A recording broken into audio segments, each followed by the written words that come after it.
worked at Worcester Polytechnic Institute, WPI, that other three-letter school in Massachusetts, and ran their version of education abroad. So I have been where you are. I have been with students. I've also served as a faculty advisor on site with students on 3 different occasions. So I've experienced a lot of what you all have experienced professionally, although I will tell you, this current circumstance, I can only imagine what you all are dealing with. So you have my empathy for sure. So with that, I'm going to ask my partner in crime to introduce herself and tell you a little bit more about what we're going to be doing. Emily? Right. Thank you, Natalie. And hello, Region 11. It's actually my first Region 11 conference. I've been in Region 11 for 5.5 years, but this is the only time that I've actually been able to participate. So I'm super excited about this format, and thank you to the regional team for putting this all together. So what we're going to do for this session, we are going to do, I don't think I said who I was. I'm Emily Gorlewski, Wesleyan University. I am the Director of Study Abroad, and I was the chair of the Standards Update Working Group. So super intimately familiar with the standards and how to use them. So we hope that all of you will be that familiar as well when you see how great it is to use them in your work. So we're going to do a couple of polls of who's in the room and how familiar you are with the standards of good practice. We're going to talk about the development of the 6th edition, what went into it, and how it came about. Show you how you can use the standards for health and safety in your everyday work. And then you actually are going to get the chance to do that. So you're going to try with an issue that we give you. We're going to put you in breakout rooms, and you're going to discuss how you would use the standards to begin to address that issue. And then we will come back and we will do as much share out as we can from those groups. And then we can have questions and answers as well. Great, thanks. So we're going to do polls. So we're going to use the Zoom polling technology. These are the questions we're going to ask, but they're going to come out one at a time. So here comes the first one. So if you can take a second and just answer the question. Looks like just about everybody so far lives and works in the United States. Maybe even Region 11. Yeah, I thought about how to break this up, and then I didn't want to. All right, great. It looks like 100% of you who responded live and work in the United States. Let me go back to let's see here. No, wrong one. And that. Sorry. We got to get to the next poll, which is, what kind of organization do you work for? So we've got several different categories there. Choose the one that fits for you. And if you're other, if you could explain what you mean by other in the chat, that would be great. And Emily, if you keep your eye on chat. We've got 86% of you have participated. Another couple seconds. All right, so I'm going to end the polling and I'm going to share the results. So most of you are working at a college or university in the US, not surprising, seeing as you live and work in the US. A few of you, 7, are program provider organizations. And Emily, we have other. Can you tell us what the others are?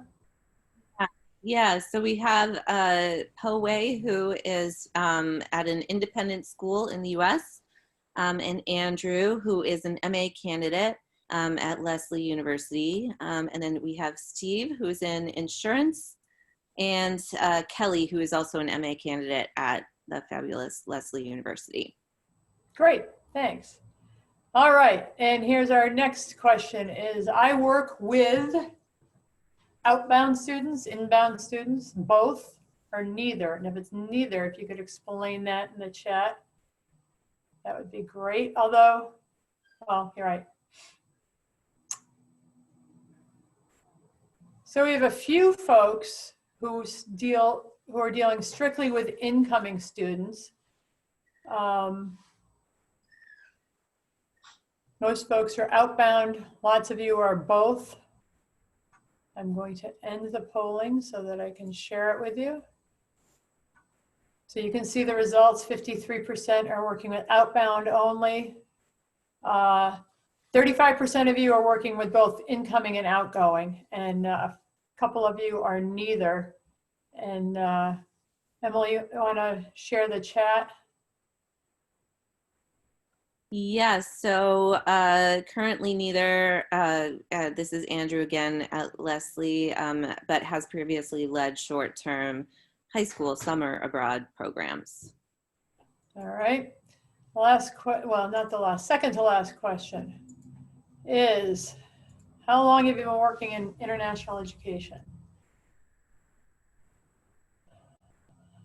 And I suspect we are going to have a range, which is being borne out by the numbers. Oh, there are a couple people, they're up there with me, as evidenced by my silver hair.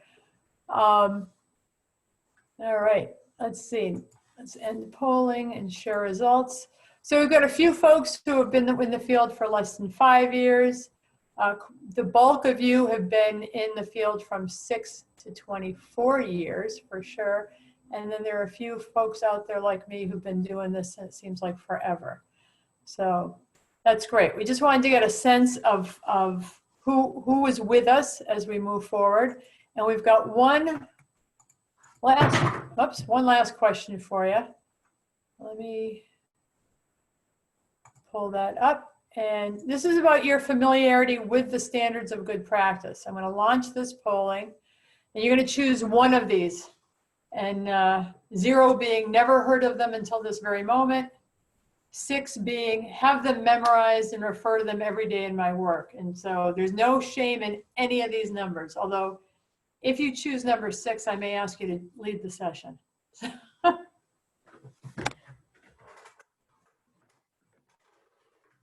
Sorry, dropping things all over the place.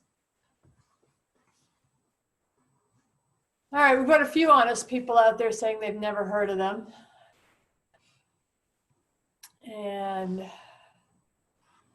about 92% of you have voted. So I'm going to end the polling and share the results. So a few folks have never heard of them, so this will be news to you. Many of you have heard of them, don't really know them, or you haven't read them, but you've set quite a few, well, 8 of you are pretty familiar with the 5th edition. Some of you know where to find them. Some of you have read through them, that's great. And hopefully a growing number of you have read them and referred to them when making decisions. So hopefully by the time we're done today, you will feel more comfortable with the standards if you don't feel all that comfortable. And you may hopefully, we'll give you some tips to make it easier to find things when using the standards. So, all right, I'm going to stop sharing the results and we are going to move along. Very briefly, we referred to the 5th edition of the standards in that little poll. There have been 6 editions to date since the beginning of the standards back in the early 2000s. The process for creating this new edition of the standards was pretty long. And as Emily mentioned, she was the chair of the Standards Update Working Group, which was comprised of almost 30 colleagues from the field of education abroad. We had wide representation from colleges, universities, private, public, provider organizations from throughout the United States, from around the world, from HBCUs, community colleges. We really tried to get as broad a representation as we possibly could. So that group was convened back in the fall of 2018. They had a bunch of listening sessions. They gathered information. Then in April of 2019, we formed a consensus body, which was 50 individuals, different folks, and their only job was to vote on the standards once they got to a point where they were ready to be voted on. So we formed that body. There was a writing retreat for the Standards Update Working Group. We convened in lovely McLean, Virginia. I think it was McLean, right before NAFSA was in DC, Memorial Day weekend, and had 3 days of really diving in and coming up with the first draft. So that first draft was released in June of 2019. There were revisions. It went to the consensus body. The consensus body said, no, you need to make more revisions. And consensus was finally reached almost a year ago in October of 2019. We released them in March at our annual conference, March of 2020. And then there was an appeal process that took place during the month of May. So the standards are currently effective. They became effective on July 1st of 2020. And we did have an appeal. Somebody did write in an appeal. So that process, we went through that process, and the standards were edited appropriately to reflect that appeal. The 6th edition is very, very different from all of the past editions. For the very first time, there are no individual standards. So in the past, some of you who work in education abroad, particularly in health and safety, you may have been very familiar with Standard 8. Standard 8 was the standard on health, safety, security, and risk management. The standards are, as I mentioned, they're no longer individual ones. We refer to the document itself as the standards. And Emily is going to tell you a little bit more about how that's structured, how that's all configured. So our structure is very different. We actually include terminology and definitions this time, and we have guiding principles that underlie all of the standards. And Emily is going to give you more information on that. Yeah, so, and we base this on other organizations such as the American National Standards Institute, the International Organization for Standardization, and we looked at actually a document called How to Write Standards. So we had a lot of help with that, that we wanted to, for lack of a better term, standardize it to what these organizations are looking for from the organization that has, holds the official standards for education abroad. So that document advised or dictated that we should put things in sections and in clauses and subclauses. So the sections, an example of a section would be section 4, guiding principles. So this is when the actual sort of like meat of the standards starts, is in section 4. And then an example of a clause within that is 4.3, ethics. Each organization shall collaborate and operate in accordance with ethical principles. So that would be a clause, and then it goes into subclauses. Responsible parties shall conduct education abroad activities and advise students in an ethically responsible manner. So obviously this is part of ethics, which is part of guiding principles. So you're not going to say, and I still slip up from time to time, we're looking at standard 4.3.3. It's really just subclause 4.3.3 of the standards. So a little different. So another thing that is new this time, which I really think is great, because in the last standards there was a lot of confusion with terminology. So it's like it says the organization shall blah blah blah, and you're like, what's the organization? Who are they talking about? Is that me? Is that my university? Is that the provider? Nobody knew. So we went in and defined a lot of these terms, so that people from different countries can understand them. People who use these terms in different ways can understand how we are using these terms in the standard. And here are just some examples of some of the terms and definitions you might be looking at when you're talking about health and safety issues. So the critical incident is, something bad that happens on your study abroad program.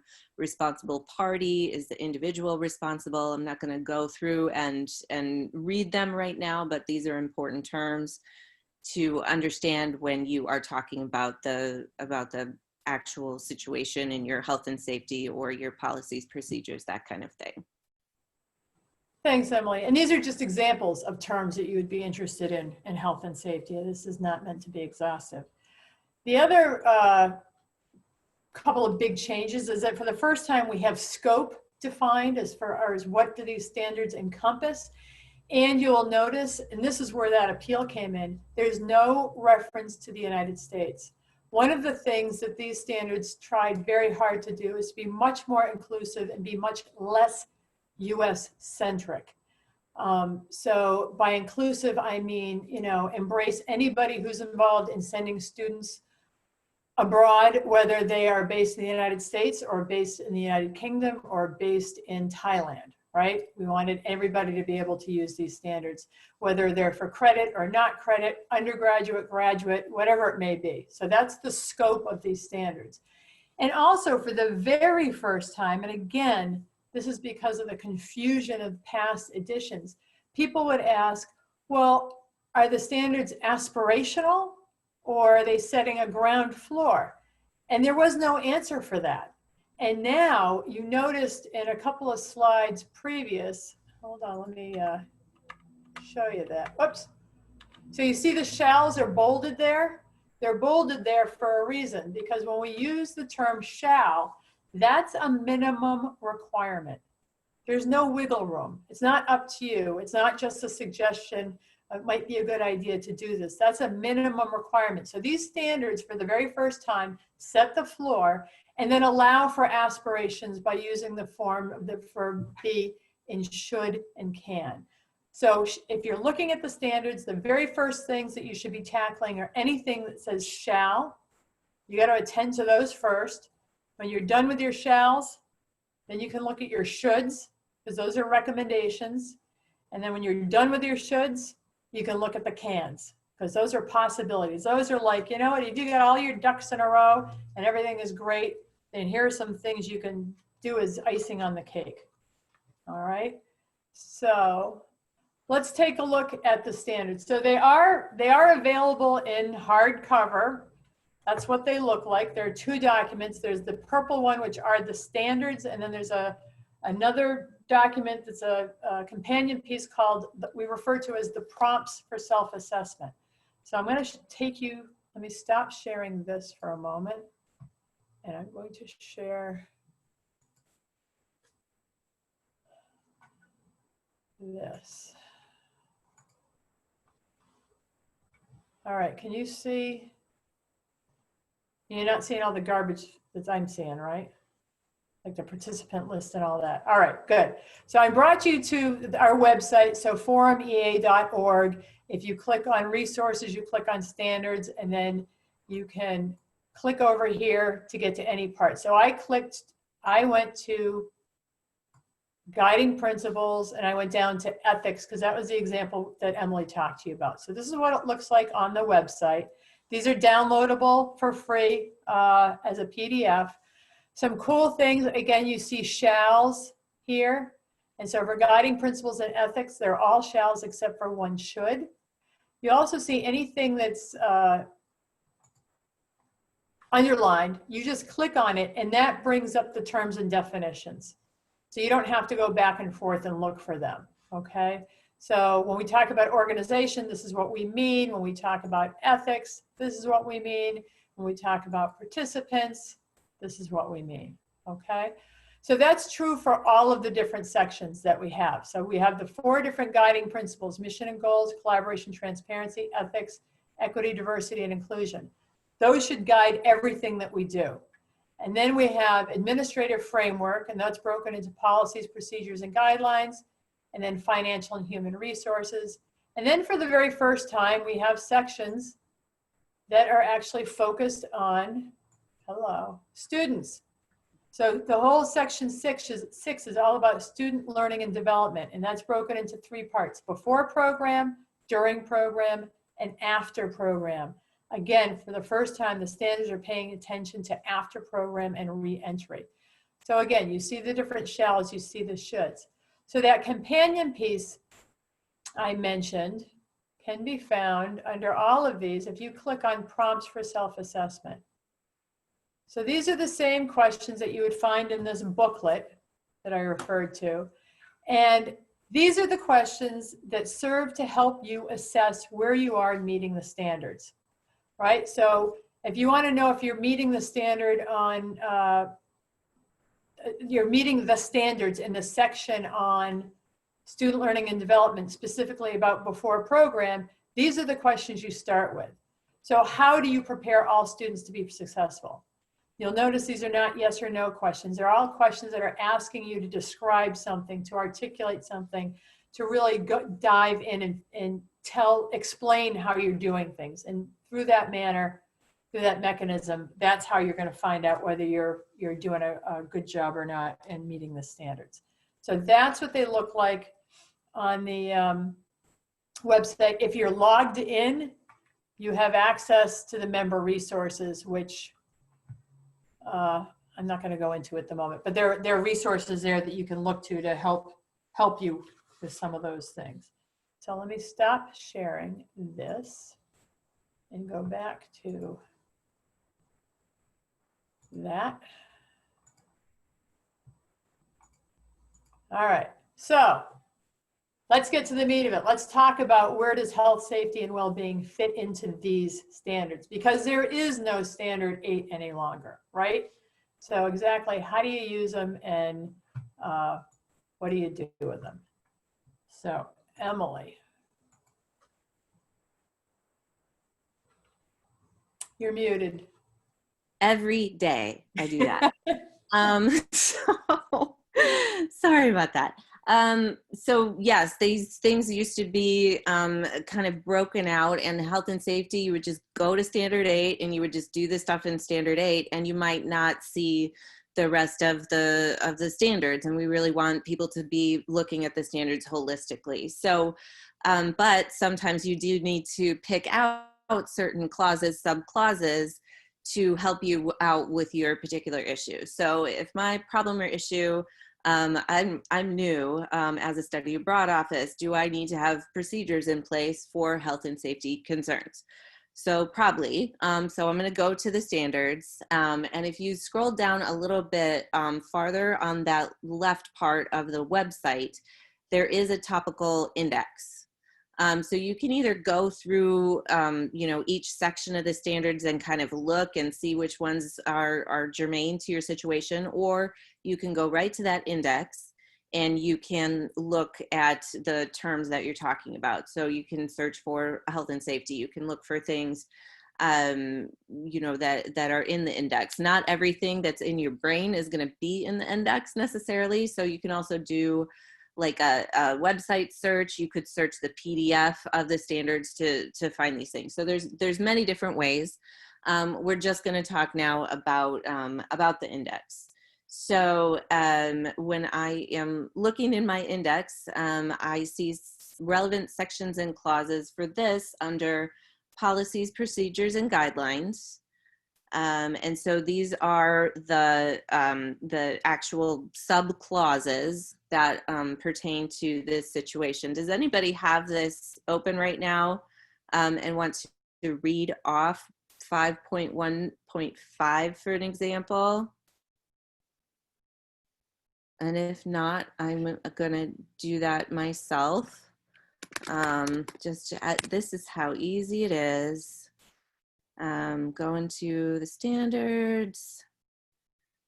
5.1.5 is each organization shall have policies and procedures in place that govern personnel matters, conduct and training, including but not limited to participant conduct management, communication protocols, participant health, well-being, safety, and security, emergency management and response, and partner relationships, goals, and responsibilities. So just there with that first subclause that I found, that answers my question, do we need procedures in place for health and safety concerns? Like, yes, we do. It says shall, that's a minimum.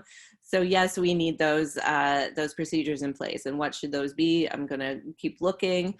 So there's more clauses here under policies and procedures, but then there's also sub-clauses under student learning and development, both before program and during program.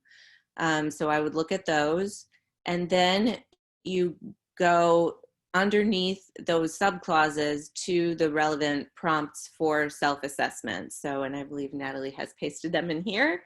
So 5.1G, how do your policies represent your expectations concerning drug and alcohol use, culturally appropriate behavior, sexual misconduct, independent travel, housing, and any other behavior that might result in disciplinary action. So you can see that really reflects the language of the subclause that I read. So that's really, these are directly related to the individual clauses and subclauses. And then, yes, the member resources are there as well that are relating to these two. So, and these are some more relevant prompts that are going to help me assess where I am with the policies and procedures for health and safety, and help me get to where I do have procedures in place for health and safety concerns. So now we will give you a chance to practice this. And what you're going to do is you are going to introduce yourselves, and you're going to review the issue assigned. So we have 7 issues, and the breakout room number will correspond to the issue that you are going to talk about. And then use the index to find the clauses and subclauses, and go to the prompts for self-assessment as well, and find the relevant prompts, and talk about this process, and have somebody report out at the end. So I think we can go. So actually, we're going to ask Ilse if you would paste in the Google document that's going to have your directions. There it is in the chat box. So your directions are going to be there. It has these steps, right? And then it also has the issues that will be all right, now I got to get to the right place. So it's got this little table for you to use and just to remind you of the places to look. But then it also has the issues. And so the room number, you're going to be sent to different breakout rooms randomly, but just take note of what your room number is, because what room number is going to correspond to which issue you deal with.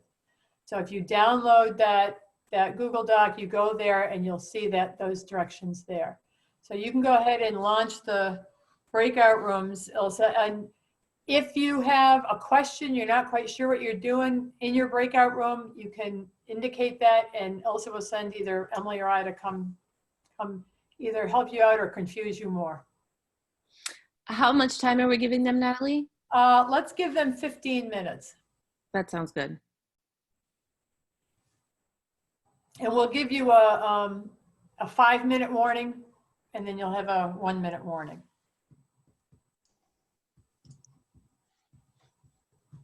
Okay, I'm going to go ahead and launch these rooms. Thank you. And Natalie and Emily, if either of you get launched into a room. We just stay where we are. Okay. All right.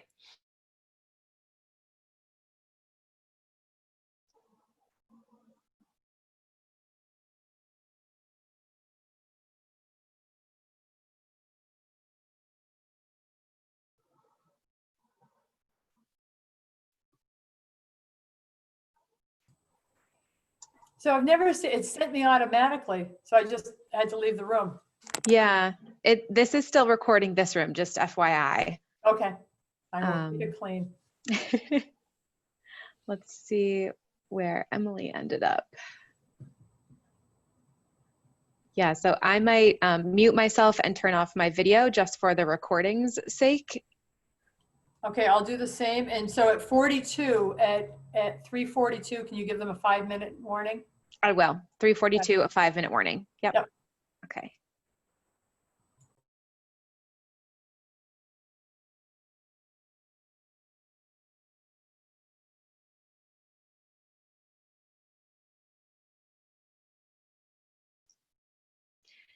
Emily, this room is recording still, just an FYI. So we've turned off our videos and muted ourselves.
Excellent. Everybody should be back at the moment. All right, so I'm going to share my screen again so that we can see what the questions are we're talking about. And we're going to ask for volunteers from the different groups to report out on what you talked about. We don't have to go in order of the numbers. So if anybody is dying to share what they talked about, you can either unmute yourself or you can raise your hand in the participant list and we'll go from there. I'll get this started. Excellent. Number one. So I was with Aliki in breakout room 1. Where do we begin in training faculty leaders on health and safety? And we're looking at, I think really it depends on the mission and goal, whether it's a provider or if it's an institution, because it really depends on the program type. And I'm also speaking from someone who hasn't been in any leadership position. So please bear that in mind as we go through this. But I see a difference between a short-term faculty-led program and a semester-long students are away program.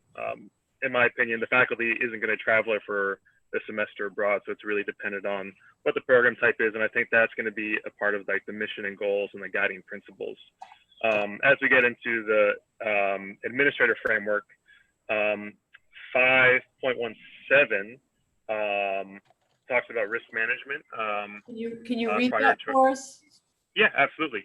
5.1.7 says each organization shall have policies and procedures in place regarding security and risk management that prioritize the health, well-being, and safety of students and personnel, including but not limited to risk assessment for locations, tracking, responding to critical incidents, written emergency plans and protocols, and I think that's important, and insurance coverage.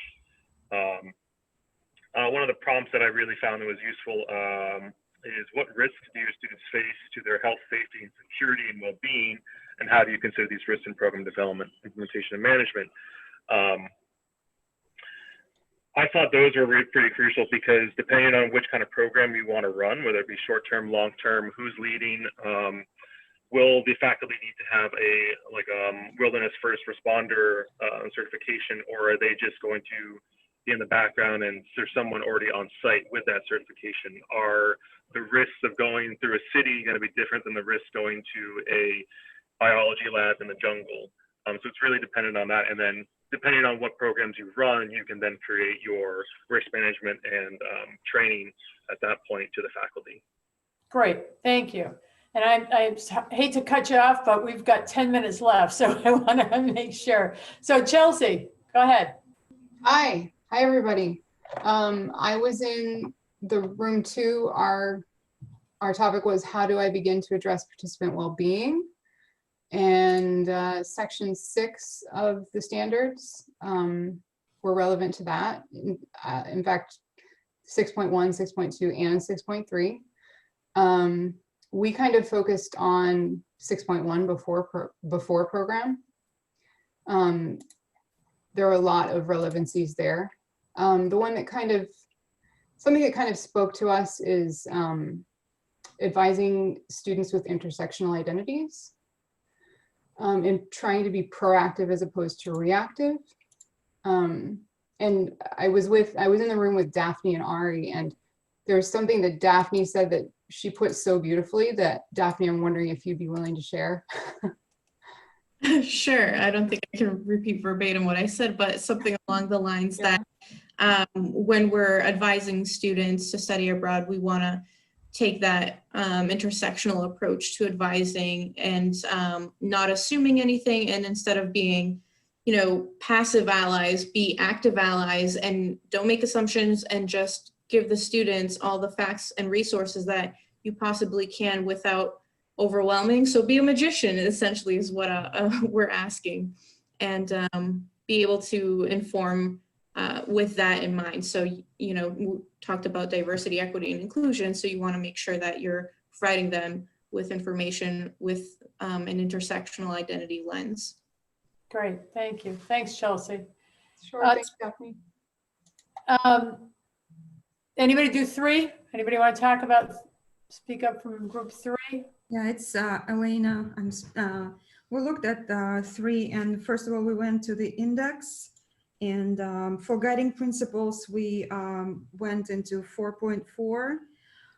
For administrative framework, ours was 5.1.1, which is policies, procedures, and guidelines shall be inclusive, equitable, transparent, and consistently implemented.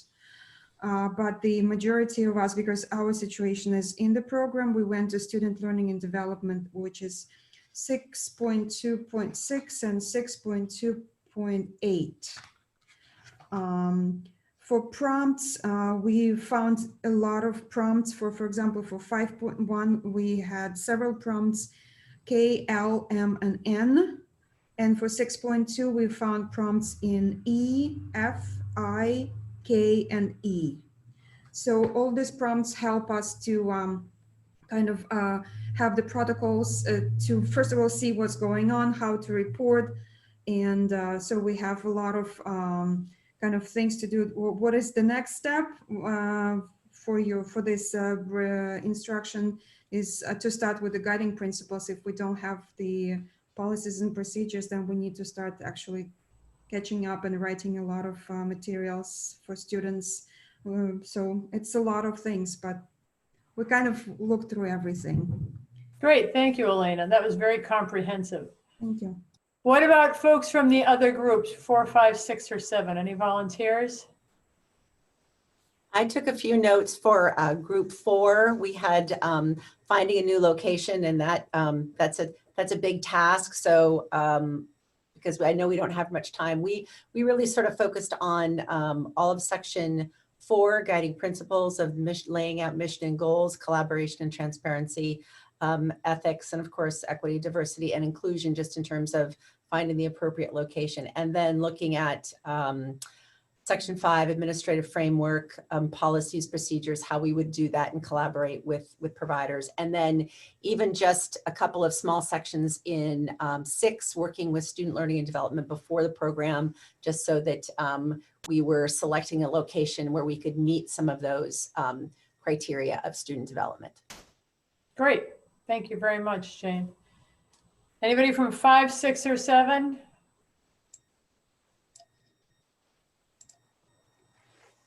Nobody's going to volunteer? I'm not going to pick on anybody. And we are at 5 minutes now, so. All right, well, we're going to assume that those folks in rooms 5, 6, and 7 also found helpful things in the standards to help them deal with their issues. And it occurred to me when we were giving you that introduction, the example one, that we explicitly pulled something out about alcohol policies. I think that Emily talked about, so that addresses number 7. All right, let's give you guys an opportunity to ask questions of us, of each other, of, you know, are there things about the standards that you don't quite get yet? Do you, anything? Now's your chance.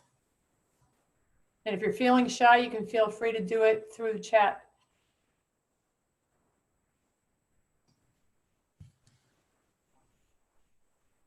I see in the chat that that there are several people who had class, so they had to go. So. Sure. Understandable. How to change your thinking from 5 to 6, from 5th to 6th edition?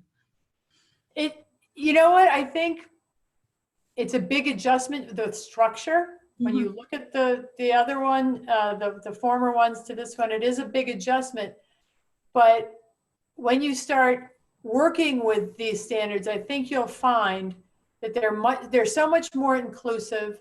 And you know, one of the reasons why we veered away from having separate standards was the feedback we got in the past was, well, my health and safety person worries about standard 8. And me as the faculty director, I don't have to worry about standard 8. And we really wanted to intertwine these standards together so that you could see yourself playing a role in all aspects of the standards, if that makes sense. So we're hopeful that by creating the index, by having easy ways to look things up, and in the printed version, there's a print topical index in the back, that people will be able to find their way around them, and they won't be as daunting as they might first appear. Emily, I don't know if you want Yeah, something that I've heard you say in other sessions is there's nothing gone from the 5th edition, right? There's just things added in and the structures change, but everything that was awesome in the 5th edition is still there. So there's, you know, it's just a matter of, yeah, I guess a change of mindset. Yeah. Jane You know, asked that's a all. question about any tips on how to have productive discussions with others on our campuses who aren't too familiar with the EA standards. You know, I think that's always been a question, right?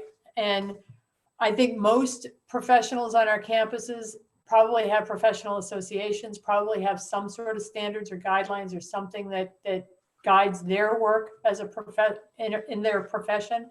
So it's what you need to introduce them to the fact that yes, the field of education abroad is a profession. We do have standards, and you know, you can send them, you can download the PDF and send them the hard copy. You can whatever. I mean, I think the way that I did it when I was on a campus was to invite different people out to coffee and just kind of talk about it. And if possible, see if you can bring them along, particularly now that access is a little bit easier because things are happening remotely. If you can bring them to events where they can attend events and see that there is a whole community of practice out there in education abroad. Emily, you have anything to add? Yeah, so I think the shall, should, and can is a game changer in terms of that, because you can, you know, here's what shall means, here's what should means, and here's what can means. And this says shall, this says this is a bare minimum that we need to have. So you need to give me money, CFO, or something. You know, I think that it's really powerful to have that bare minimum and then the aspirational. And bring your legal counsel in on it. Yes. Because Yeah. they'll get very nervous about this when they see the shalls. Yeah. It's true. So, all right, we are coming up on less than a minute. Ilse, actually, let me just give you guys our contact information so you can shoot us an email if you want to have more questions or whatever. Thanks, Lauren. Appreciate the kudos there. But Ilse, did you have anything else you wanted to say in wrapping things up? Yeah, I'd just like to give you a virtual round of applause. Thank you so much for that. That was really important, especially for this time and all the time. Important things to keep in mind. Sorry if folks can hear the tea honking in the background. But I just wanted to give a few reminders to join us for future NAFSA events. We have a couple good ones next week happening. One, Socialize and Share next Tuesday. And then we have one session on navigating career changes, especially during COVID, next Thursday. And we are still accepting nominations for NAFSA awards. So please nominate a colleague, a friend, a mentor, anybody. I think everybody could use some kudos these days. So thank you again to Natalie and Emily for this presentation. And we will have this up on the NAFSA website in the next week or so for folks. Thanks again, everyone. Thank you all. Everyone, thank you, Ilsa.